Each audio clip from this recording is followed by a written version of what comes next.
Hai teman-teman semua, selamat berjumpa lagi. Kami juga mengucapkan selamat datang bagi kalian yang baru mampir ke channel ini. Dalam video kali ini, kami akan mengangkat kisah seorang WNA yang mengalami kejadian aneh tak beberapa lama setelah ia mulai menginjakkan kaki di Bali.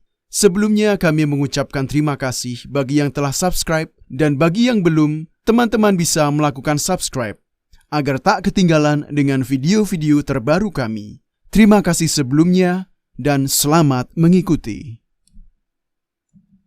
Aku adalah seorang US citizen atau warga negara Amerika Serikat yang baru saja pindah ke Bali setelah sebelumnya aku menetap di Cina untuk kuliah dan baru saja diwisuda. Sebenarnya aku telah diterima bekerja di Cina. Tetapi karena perusahaan yang menerimaku bekerja menerapkan peraturan yang baru untuk fresh graduated, hal itu menyulitkanku untuk menetap di sana sebagai warga negara asing.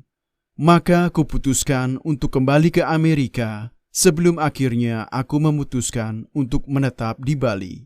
Bukannya tanpa alasan aku memilih Bali, karena aku tertarik pada hal-hal yang bersifat supranatural. Aku telah mendengar dari kawanku bahwa Bali adalah pulau yang magis. Orang-orang Bali selalu mengatakan bahwa setiap jengkal tanah adalah keramat dan ditunggui oleh makhluk-makhluk halus. Dan itu benar sekali. Pada pertengahan Juli, aku sampai di Ubud, sebuah desa yang sakral di mana setiap keluarga menghaturkan persembahan setiap hari. Di desa itu masih banyak jalan kecil yang belum diberi penerangan. Di sana pun banyak rumah yang terletak di antara hutan dan tanaman-tanaman yang lebat. Rumah kosku terletak di sebuah gang. Pada gang itu terdapat 3 rumah. Namun di samping kiri kosku terlihat hutan, hamparan sawah, dan tanaman-tanaman semak belukar yang tumbuh lebat. Tak ada penerangan di gang saat malam hari. Kalian bisa mendengar suara jangkrik dan kadang suara ayam berkotek di malam hari, dan ada kalanya malah terjadi sebelum fajar menyingsing. Yang konon adalah pertanda adanya makhluk halus yang sedang berada di sekitar daerah itu. Sehingga tak perlu disebutkan mengapa aku tidak keluar kos setelah matahari terbenam. Di malam yang lain, aku sedang berbaring di atas kasur sambil menelepon teman dekatku yang tinggal di Kuta dekat pantai. Ia menyarankan agar aku pindah saja ke Kuta atau mengambil kos di sekitar Denpasar supaya tidak kesepian di tengah hutan. Tiba-tiba, ayam-ayam yang berada di dekat kos memekik bersahut-sahutan. Tak ketinggalan, anjing-anjing melolong seperti serigala.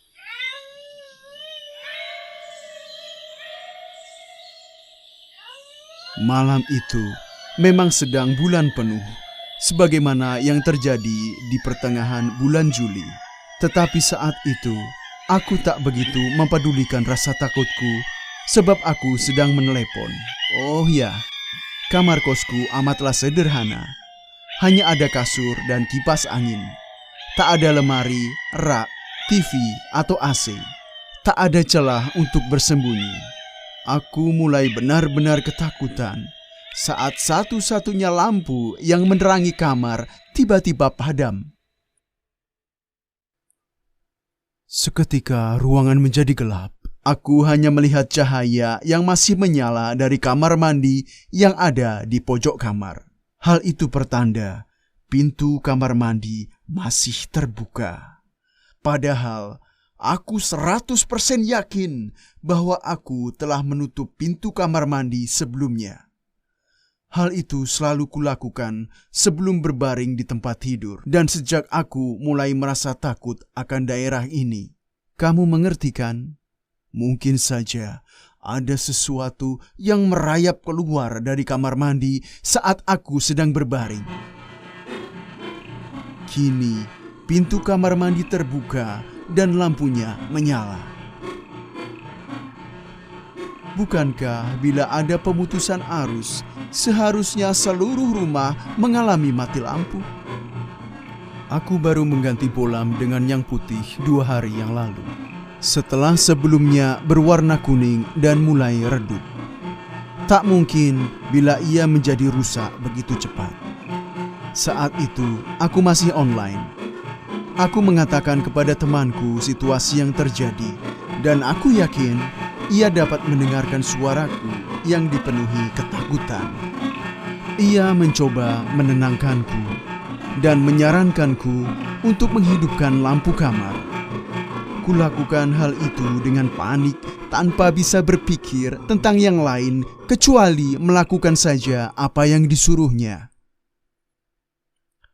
Dan lampu itu kembali menyala. Temanku mengatakan, "Nah, apa ku bilang? Bukan hantu kan?"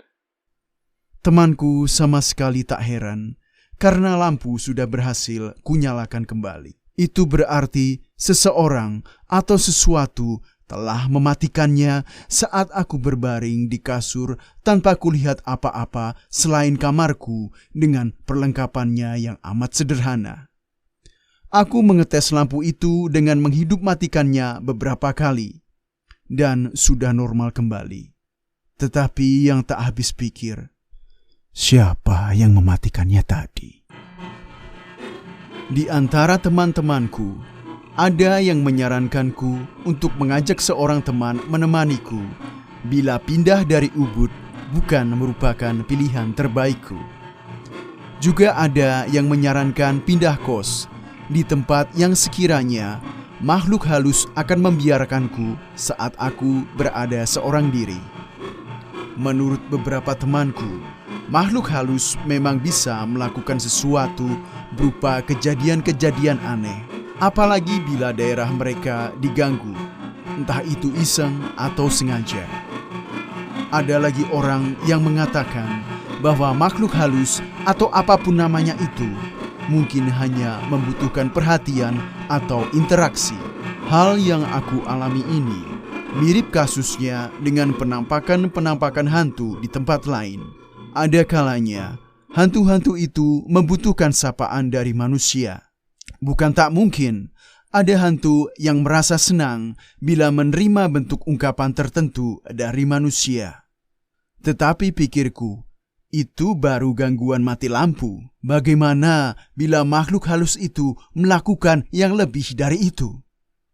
Aku tetap merasa takut dan bingung. Ada orang Bali yang menyarankanku untuk pergi saja dan mengikuti saran temanku anak kuda itu. Bali dipenuhi dengan makhluk-makhluk halus, terutama saat bulan penuh.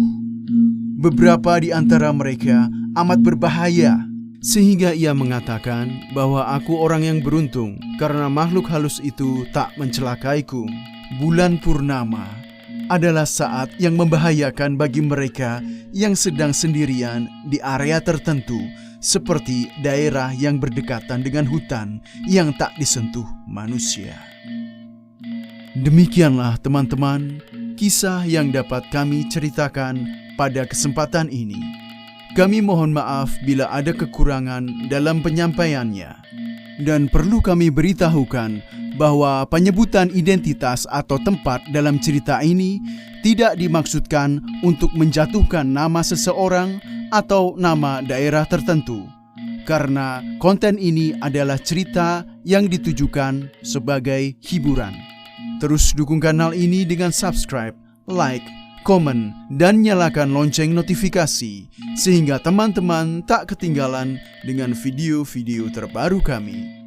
Terima kasih banyak sudah menonton. Sampai jumpa pada kisah berikutnya.